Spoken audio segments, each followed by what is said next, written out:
বন্ধুরা ফাইনালি কিন্তু আবার আমরা কিন্তু কলকাতা যাচ্ছি। আর আপনারা দেখতে পাচ্ছেন হুগলি সেতু দিয়ে, আর সাইডে দেখতে পাচ্ছেন সেই ইডেনে কিন্তু একদম লাইট জ্বলছে। ইডেনে কিন্তু লাইট জ্বলছে, খেলা মনে হচ্ছে না কি জানি না, খেলা হচ্ছে এখন ইডেনে, তো একদম কিন্তু জানি না কি হচ্ছে, খেলা হচ্ছে কি না। তো দেখো একদম কিন্তু সেই হুগলি সেতু অসাধারণ আবার পরিবেশ আপনাদের সাথে আমরা শেয়ার করছি। কলকাতার উদ্দেশ্যে যাচ্ছি, কোলাঘাট থেকে শ্যামভাই। আজ আপনাদেরকে পুরো হুগলি সেতুটার আনন্দ নিচ্ছি এবং দেখাচ্ছি আপনাদেরকে ভিডিওর মাধ্যমে। দেখতে থাকুন অসাধারণ পরিবেশটা, কেমন লাগছে অবশ্যই জানাবেন আপনারা যারা দূর দূরান্ত থেকে দেখছে, দিল্লি বোম্বে থেকে। তো আমাদের কিন্তু এই কলকাতা যখনই আমরা যাই হাওড়ার ব্রিজ, আর পাশে রয়েছে হুগলি সেতু। তো আবার কিছুদিনের মধ্যে হুগলি সেতুর কাজ হবে বলেছিল শুনছিলাম, তো জানি না। তো দেখতে পাচ্ছেন এখন কিন্তু আমরা হুগলি সেতু দিয়ে কিন্তু পাস করছি শ্যামভাই, সরাসরি তোমাদেরকে দেখাচ্ছি।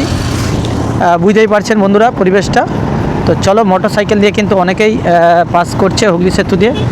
আর উপরে কত তালা হবে এটা আনুমানিক, তবু আপনারা দর্শক অবশ্যই কমেন্ট করবেন। আমার তো মনে হয় একদম 20 তালার উপর রয়েছে বলে মনে হয়, তবে জানি না কতটা। 20 তালার উপর মনে তো রয়েছে। আপনারা আপনাদের মতামত অবশ্যই কিন্তু জানাতে ভুলবেন না যে এটা কতটা হাইট। তো পাস করলাম, তো চলো কলকাতা ঘুরিয়ে দেখাচ্ছি তোমাদেরকে। আর এই জায়গাটা এত সুন্দর লাগে, পরিবেশটা চারিদিকে কিন্তু একদম ব্রিজ, এদিক দিয়ে রাস্তা চলে গেছে, সেই চারদিকে একদম চৌরাস্তার মোড় যেমন খড়গপুরে রয়েছে সেরকম এখানটা কিন্তু ড্রোন উড়ালে কিন্তু পরিবেশটা একদম অসাধারণ লাগবে। তো বন্ধুরা একদম হুগলি সেতু থেকে কিন্তু রাতের বেলা, আর এই আমাদের যে সাঁতরাগাছি রয়েছে, সেই সাঁতরাগাছির যে কলকাতা দিকে ফেরার পথে রাস্তাটা এত ভিড় হয় আপনারা বুঝতেই পারছেন বন্ধুরা।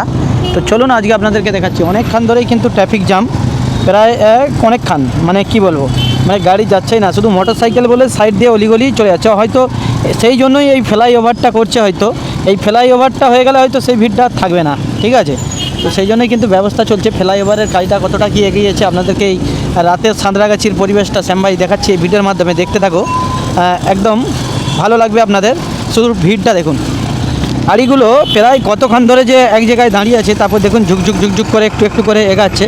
আর নতুন নতুন থামের কাজগুলো দেখতে পাচ্ছেন, রাত্রেও ঢালাইয়ের কাজগুলো হচ্ছে। সাঁতরাগাছি যে ব্রিজটা হচ্ছে, নতুন ব্রিজটা, সেগুলো একদম রাত্রেও কিন্তু রাত দিনভাবেই কাজ চলছে। তো চলুন আজকে আপনাদেরকে পুরো এই ভিডিওর দ্বারাই দেখাচ্ছি এই যে ব্রিজটার মধ্যে দেখুন কীভাবে কিন্তু ভিড় রয়েছে চারিদিকে, আর মানুষ যাতায়াত করছে। কত গাড়ি একসাথে কিন্তু প্রায় কত গাড়ি যাচ্ছে দেখুন।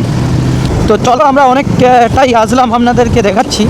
আর দেখতে থাকুন আরও বেশ কিছুটা জায়গা আপনাদেরকে এই ভিডিওর মাধ্যমে সাঁতরাগাছি থেকে একদম আমাদের বাড়ি ফেরার পথে দেখাচ্ছি, কোলাঘাট যাচ্ছি।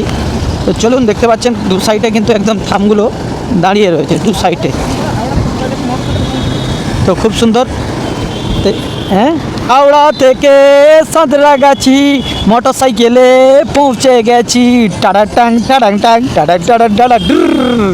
আরে হাওড়া থেকে সাঁতরাগাছি মোটর সাইকেলে পৌঁছে গেছি। Ta-da ta-da ta-da ta-da ta-da. তো বন্ধুরা बचपन तो गया लेकिन মজা এসে গেছে। চলো 500 টাকা দিয়ে এসেছি, 500 টাকা দিয়ে এসেছি। তো চলো বন্ধুরা, দেখতে পাচ্ছেন এপাশে থামগুলো কীভাবে কিন্তু কাজ চলছে। একদম দেখতে পাচ্ছেন প্রত্যেকটা থামের পাশে কিন্তু একটি করে হ্যালোজিন মেরেছে, যাতে রাতের বেলা গাড়ি যাতায়াত করতে করতে না দুর্ঘটনা ঘটে, সেই জন্যই কিন্তু লাইটগুলো লাগানো রয়েছে। দেখুন আপনারা কয়েক কিলোমিটার কিন্তু একটা ফ্লাইওভার অর্থাৎ ওভারব্রিজের জন্য কিন্তু কাজ চলছে। সত্যি দেখেও ভালো লাগবে, প্রায় কয়েক কিলোমিটার দূর থেকেই কিন্তু এত বড় বড় থামগুলো দেখতে পাচ্ছেন দাঁড়িয়ে রয়েছে। আর ব্রিজের কাজটা প্রায় বছর দুয়েক ধরে চলছে। বছর দুয়েক কি আরও বেশি হবে সেটা আমার পুরো জানি না, তবে অনেক দিন ধরেই কিন্তু আমরা কলকাতা আসি এবং দেখে আসছি যে কাজগুলো চলছে। আপনারা দেখতে পাচ্ছেন একদম লোহার সেই ফ্রেমের মধ্য দিয়ে কিন্তু স্ট্রাকচারগুলো দাঁড়িয়ে রয়েছে। দেখুন সারি সারি, এক একটা থাম বানাতে কয়েক লক্ষ টাকা খরচা, বুঝতেই পারছেন। হয়তো 4 কামরা হয়তো বাড়ি হয়ে যাবে একটা মানুষের, যে একটা থামে যেইভাবে খরচা হয়। তো চলো আমরা এবার অন্য রাস্তা মুড়ে নিয়েছি, এবার আমরা বেরিয়ে যাচ্ছি আমাদের মন্তব্যে।